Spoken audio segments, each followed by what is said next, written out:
सबसे पहले अलीमा खानम के ऊपर बहुत तेज़ी से हमले किए जा रहे हैं। ये हमले क्यों हो रहे हैं, मैं आपके सामने रियल सिचुएशन रख देता हूं कि पाकिस्तान की मिलिट्री एस्टेब्लिशमेंट ने आसिम मुनीर साहब ने लंबे अरसे से इमरान खान साहब के उनकी फैमिली के साथ कोई मुलाकात होने नहीं दी।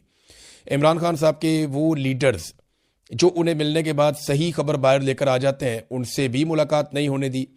सिर्फ सलमान सफदर साहब एक ऐसे शख्स हैं जो इमरान खान साहब को देख पाए या मिल पाए, लेकिन उन्होंने कुछ नहीं बताया, कोई पॉलिटिकल स्टेटमेंट नहीं दिया। वो एक सेटलमेंट के तहत इमरान खान साहब को मिले और अभी तक मुकम्मल खामोश हैं। अब मामला ये है कि अलीमा खानम को और इमरान खान साहब की बहनों को लगातार डिसक्रेडिट किया जा रहा है।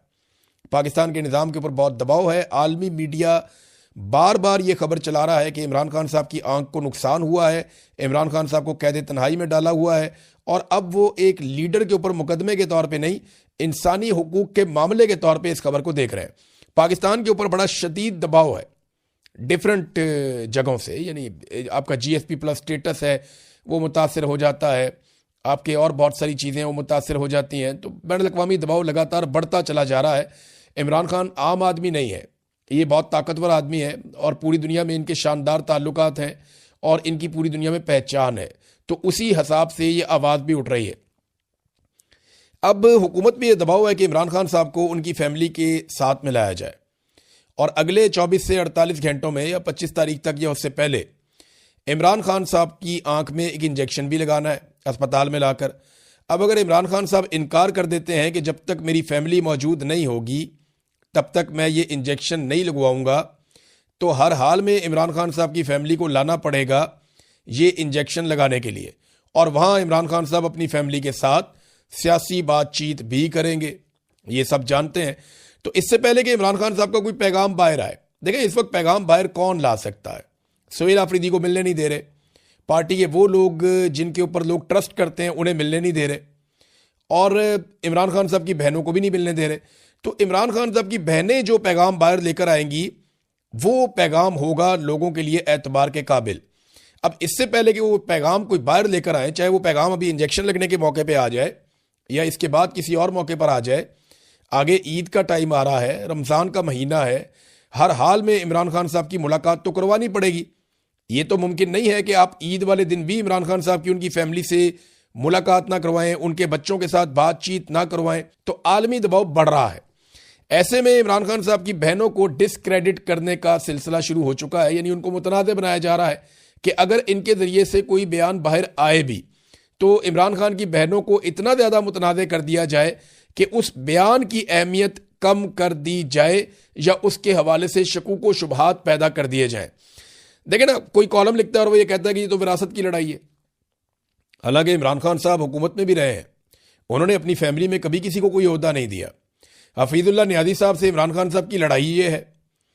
एक और नियाज़ी साहब थे, वो इमरान खान साहब को इनामुल्लाह खान नियाज़ी, वो क्यों छोड़ गए, उनके साथ भी लड़ाई ये थी। तो इमरान खान साहब अपनी फैमिली के अंदर ऐसे ओब्लाइज नहीं करते नॉर्मली, और इसकी वजह से उनकी मुखालफत भी फैमिली में पैदा हो जाती है। तो विरासत का मामला तो भूल ही जाए। लेकिन अब कुछ कॉलम निगारों से लिखाया जा रहा है कि जनाब ये तो विरासत की ख्वाहिश है। कोई जो है वो उठ के टाउट ये कह देता है कि जनाब अलीमा खानम जो है वो चेयरपर्सन बनना चाहती हैं पार्टी की, और उन्होंने इस ख्वाहिश का इजहार भी किया। कोई कहता है जी कि ये बाहर नहीं लाना चाहते इमरान खान साहब को उनकी फैमिली, और ये चाहते हैं कि इमरान खान साहब जेल के अंदर ही रहें, जैसा कि ख्वाजा आसिफ और दीगर टाउट्स। अच्छा, कोई कीड़े निकालता है, कोई ताने देता है, तो ये सारे कुछ ना कुछ ऐसा कर रहे हैं। गंडापुर हो गया, शेर अफजल मरवत हो गया, मिसाल यूसुफजई हो गई। अब ये तो उनकी अपनी पार्टी के अंदर से उनके ऊपर हमलावर हैं, बाहर से भी बहुत सारे लोग हमलावर हैं इमरान खान साहब की बहनों के ऊपर। तो ये सब कुछ इसलिए किया जा रहा है कि इमरान खान साहब के हवाले से ये लोग जो भी कोशिश करें वो कोशिश मुतनाज़ हो जाए, और अगर कभी इनको मौका मिले इमरान खान साहब को कोई पैगाम बाहर लाने का, तो उससे पहले इनकी शख्सियत को इतना मुतनाज़ कर दिया जाए कि उस पैगाम के ऊपर लोगों का भरोसा ना हो। तो ये है जनाब सारा खेल जो अलीमा खानम के साथ और बाकी बहनों के साथ खेला जा रहा है।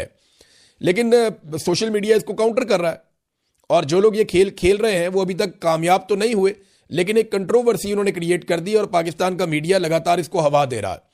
यानी रोज़ाना की बुनियाद पे अली अमीन गंडापुर को, शेर अफजल मरवत को और बाकी लोगों को जो इस बयानिए को उठाते हैं, उन्हें टॉक शोज़ के अंदर बिठाकर ये बयानियाँ इसकी प्रोजेक्शन की जा रही है कि जो पाकिस्तान की रवायती एस्टेब्लिशमेंट है उसके पैरेलल अगर एक ताकत आकर खड़ी हो गई है तो वो इमरान खान है।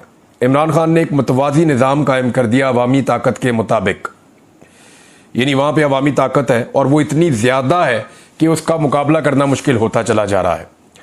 आप देखें ना, एक तरफ फैसल वाडा साहब का गुस्सा अगर आप याद करें कि वो निकलते हैं असेंबली से, गाड़ी में जाकर बैठते हैं, उनका लहजा, उनका रवैया, उनके अल्फाज का चुनाव, नकम्मा और नालायक करार देना मौजूदा हुक्मरानों को, स्पेशली PMLN को, फिर पीपल्स पार्टी का PMLN के खिलाफ बोलना, ये सारी चीज़ें जब आप इकट्ठी करके देखें तो आपको समझ आती है कि एक्चुअली एस्टेब्लिशमेंट को डिफीट हुई है इमरान खान के हाथों।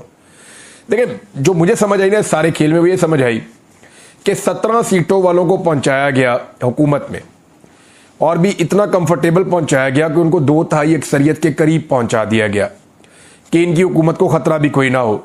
फिर जब जब उन्होंने जिस जिस के ऊपर उंगली रखी उसकी सीट भी छीन कर इनको दे दी गई, हत्ता के मखसूस नशिस्तों के तोहफे भी दे दिए गए, तमाम तर सहूलतकारी की गई, इनके मुकदमात ख़त्म किए गए, इनके मुखालिफिन को जेलों में बंद किया गया, इनके जो मुखालिफ आवाज़ें मीडिया पे सारी बंद करवा दी गई, मीडिया इनकी जेब में डाल दिया गया, पैसा इनकी जेब में डाल दिया गया।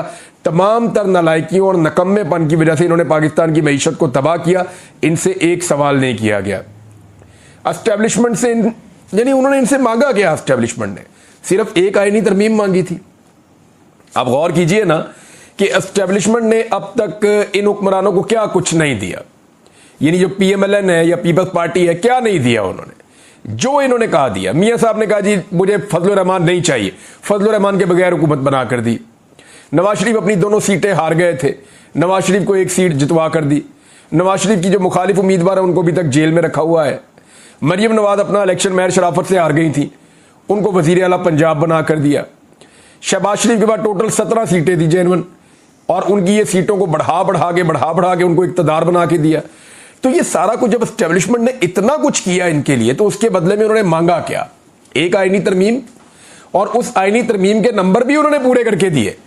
ये तो अगर हफ्ते वाले दिन जस्टिस मंसूर अली शाह साहब के वापस आने के बाद सुप्रीम कोर्ट ऑफ पाकिस्तान से इलेक्शन कमीशन की डिमांड के बाद वो जो वजाहती नोट आया है, अगर वो ना आता तो एस्टेब्लिशमेंट ने तो बंदे पूरे करके दे दिए थे। यानी जो इंफॉर्मेशन आ रही थी उसके मुताबिक तो पाकिस्तान तहरीक इंसाफ के 10-12 बंदे इधर उधर कर दिए थे उन्होंने, और उन्होंने बंदोबस्त कर दिया था कि ये बंदे डालेंगे और जो बाकी हुकूमत के पास है तो ये कानून साजी हम लपेट लपाट के कर देंगे। तो ये चीज यहां तक तो पहुंच गई थी। लेकिन फिर हुआ ये कि जब सुप्रीम कोर्ट से ऑर्डर आ गया तो फिर थोड़ी सी मेहनत करनी पड़ी हुकूमत को, और हुकूमत वो मेहनत करने में मुकम्मल तौर पे नाकाम रही है। तो अब हुकूमत जो है, इसकी एक और रीजन भी है, देखें मैं आपको बताता हूं। वजह यह कि हैं तो ये सियासतदान ही ना, जाना तो इन्होंने पब्लिक में ही है, और इनको इस बात का पता है कि कल हम अपोजिशन में होंगे। हुकूमत सदा किसी की नहीं रहती, वो सिर्फ मेरे रब की है, किसी की हुकूमत हमेशा नहीं रहती। इन्होंने अपोजिशन में जाना है, लेकिन जो कवानीन इनसे पास करवाए जा रहे हैं वो कवानीन अगर ये पास कर देंगे तो घर से निकलना मुश्किल हो जाएगा।